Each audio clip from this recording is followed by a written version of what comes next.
Dans le cadre global donc de notre processus, nous avons souhaité que le Burkina Faso puisse quitter cette situation de sous-développement, comme on aime le dire, pour arriver à un niveau auquel nous rêvons. Et pour y arriver, nous avons entrepris beaucoup d'initiatives dans le domaine de l'agriculture, dans le domaine de l'industrie, l'agroalimentaire, l'énergie qui nous fatigue beaucoup, qui est en cours de résolution, dans plusieurs secteurs d'activité, que ce soit les infrastructures et aussi le volet donc des FDS. Pour la première phase, en ce qui vous concerne, il a fallu que l'on puisse réfléchir sur la question de logistique, l'armement, les moyens roulants et tout ce qui s'ensuit. Ce qui est en train donc de s'améliorer au fur et à mesure, et nous continuerons dans ce sens pour vous permettre de mener le combat noble pour cette patrie.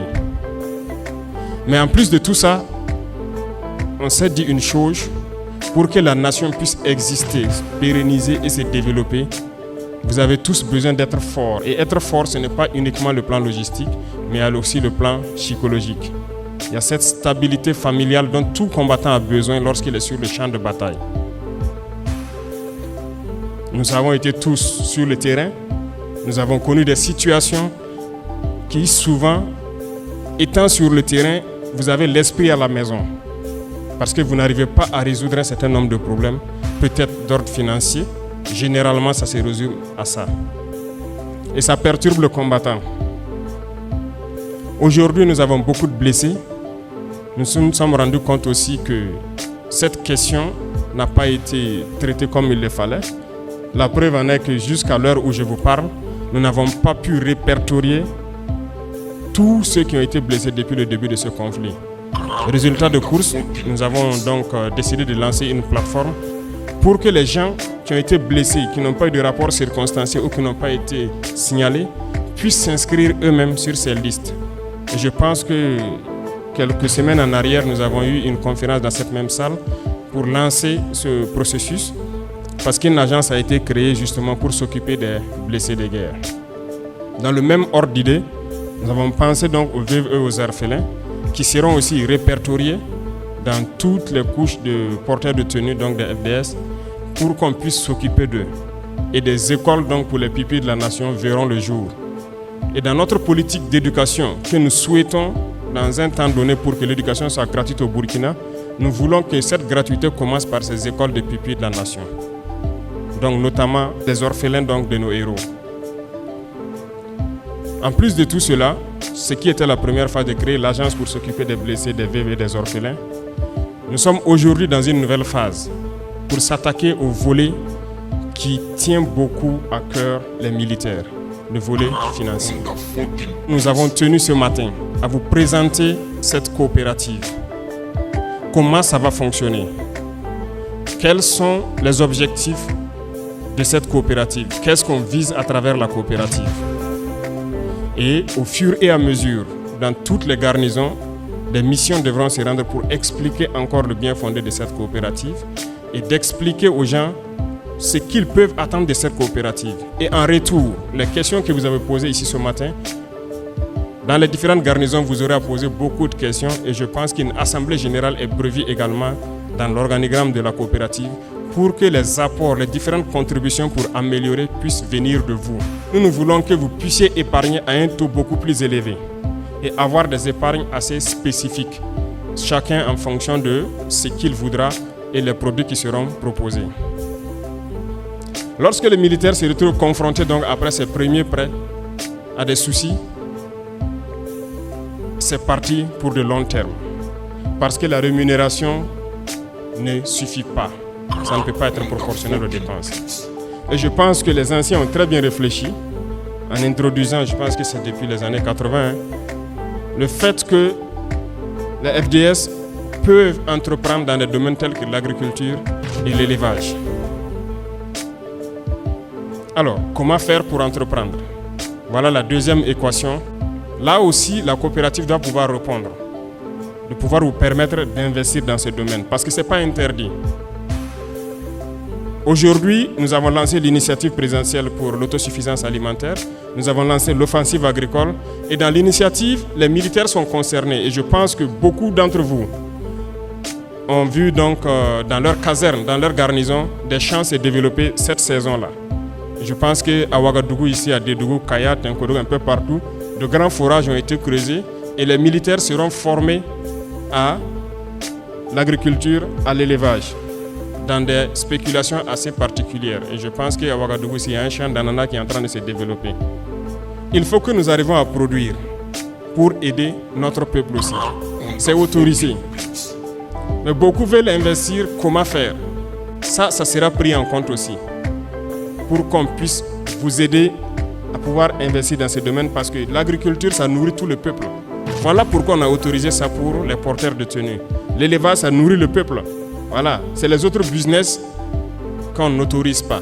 Même dans le milieu d'officier, le salaire ne suffit pas, ce n'est pas possible. Mais si vous arrivez à entreprendre quelque chose qui contribue à autre chose, à améliorer vos conditions de vie, à participer à la vie de la nation, je pense que c'est pas mal. Ça n'empêche aucunement de combattre, parce que c'est d'autres emplois que vous créez, vous êtes sur le terrain. Lorsqu'il y a des situations derrière, ça se règle. Le Burkina importe beaucoup en la matière. Vous savez qu'on importe beaucoup de produits, voilà, de fermes, pour rien que les structures minières là, ça ne suffit pas. Mais il faut que l'armée participe. Voilà pourquoi dans l'initiative, nous avons décidé de former les militaires pour ceux qui sont en activité et pour ceux aussi qui iront à la retraite pour leur réforme. Pour investir, vous aurez besoin d'argent, d'un investissement à un taux assez souple, sans trop de tracasseries. Et je pense que la coopérative est là pour résoudre ce problème également. Je dis et je répète, aucune nation ne peut se développer sans un système fort de défense et de sécurité. Ce n'est pas possible. Regardez bien depuis les années 90, ça tombe bien, les anciens sont là. Comment est-ce que l'armée était sous la Révolution équipée? Vous pouvez passer dans les camps et regarder les carcasses de blindés et autres qui étaient là. Comment est-ce qu'on a pu démonter tout ça pour nous rendre très faibles et envoyer maintenant le terrorisme pour s'accaparer de nos terres? Comprenez ça, pour se développer, il faut une armée forte, il faut un système de sécurité fort. Et pour avoir ce système, ce n'est pas que la logistique, on a besoin d'être stable dans la tête. Et pour être stable dans la tête, il faut revoir la condition de vie donc des vaillants combattants que vous êtes. Nous sommes donc engagés sur ce processus-là pour que les conditions de vie des FDS puissent s'améliorer. Nous serons en tout cas fiers de pouvoir améliorer les conditions de vie et de travail de vous-même et de vos familles. Voilà pourquoi encore cette coopérative a été pensée, réfléchie. Et en plus de la coopérative, il y aura une phase encore qui concerne l'économie des armées. Parce que les civils aussi encouragent cela. Ils veulent vous voir en forme, ils veulent vous voir libérés dans la tête pour pouvoir les défendre. Sinon, ils ne cotiseraient pas pour qu'on puisse vous équiper. Nous voulons que chacun comprenne la portée de la coopérative, adhère, puisse expliquer ça à ses camarades et qu'on puisse développer rapidement ça pour que nous puissions faire changer carrément, drastiquement les choses en un laps de temps. L'usine que nous avons lancée dernièrement à Bobo, c'est dans ce même ordre d'idée. Lorsque nous voyons des FDS qui se promènent avec des tenues délavées, ça fait mal. Et nous avons évalué ce que nous dépensons chaque année. Police nationale ou municipale, GSP, gendarmerie, douane, armée. Ce que nous dépensons dans l'achat des tenues, c'est énorme. C'est des milliards et c'est de l'emploi qu'on donne à l'extérieur. Donc nous avons décidé de mettre l'usine sur place pour produire pour tout ce qui est tenu, pour vous voir bien habillé. Donc la Comipec, c'est une étape, d'autres étapes viendront au fur et à mesure. Tout le monde est impliqué, le ministre des Finances en première ligne, pour que nous puissions créer quelque chose, un outil performant, sur lequel nous aurons un regard qui doit permettre à nos différentes forces de défense et les forces de sécurité de vivre dignement et de mener le combat pour la liberté de notre patrie. C'est l'essence même de la création de cette coopérative.